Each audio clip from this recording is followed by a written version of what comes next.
Hello and welcome to today's video. Today I will introduce you to a very interesting library and very helpful library. That library is named DeepEqual. So we will talk about that later, but first we need to understand which problem this library is trying to solve here. So for demonstration purpose, I will be using a React.js application, but you can use any JavaScript application or even Node.js application.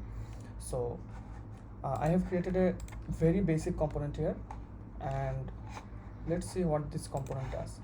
I have two objects, user1 and user2, and as you can see that the key value pair that is exactly same for these two objects. So in theory, if we check the equality for these two objects, this should be true, right? Because our name is Faisal in the both of the cases.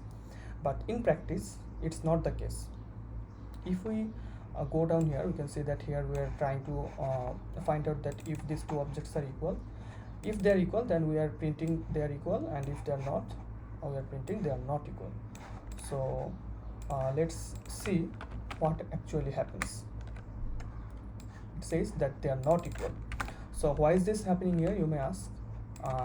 The reason behind this weird behavior is this user1 and user2 just points to a particular memory location. That means it doesn't hold the value name Faisal itself. It just points to a location in the memory. That's why this object and this object is treated differently here, because they are pointing to different memory location as we are creating them in separate places.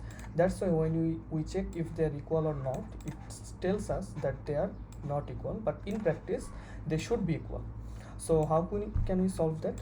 One way to solve that is if we know all the keys of an object, then we can run a loop and check if all the key value pairs are equal with one another.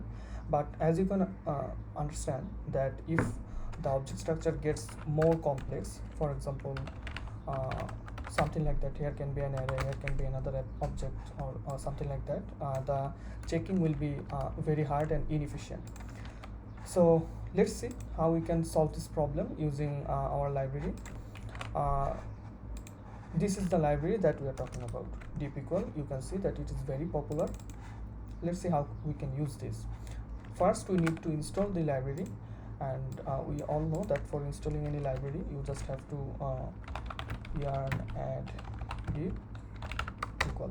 I have already done that, so it won't take very long, and I can check if it's already installed or not here. So we have DeepEqual installed in our project. Now let's use it. Okay, so for using it, let's try to follow the documentation. We first need to bring this into the project. Okay, then let's see if it's deeply equal or not.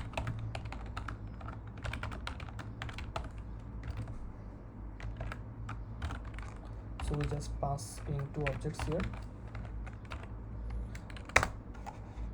Okay, so we just comment out this for now, and what we will do is, instead of checking this is equal, we will now check if DeepEqual or not. So if DeepEqual or not is true, then we should see they are equal in our browser, or else they are not equal.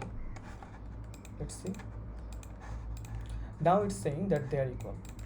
So what this library is doing, this library is checking these two objects by matching their key value pairs, and telling us that actually they are the same objects. There are many use cases for this. For example, if you want to do some validation or want to get any object in a particular shape, then you can use this library. It can come in very handy. It will also work for any kind of nested objects also. So this is the library, and I hope you found this video useful. I will link to the code in the description below. Thank you.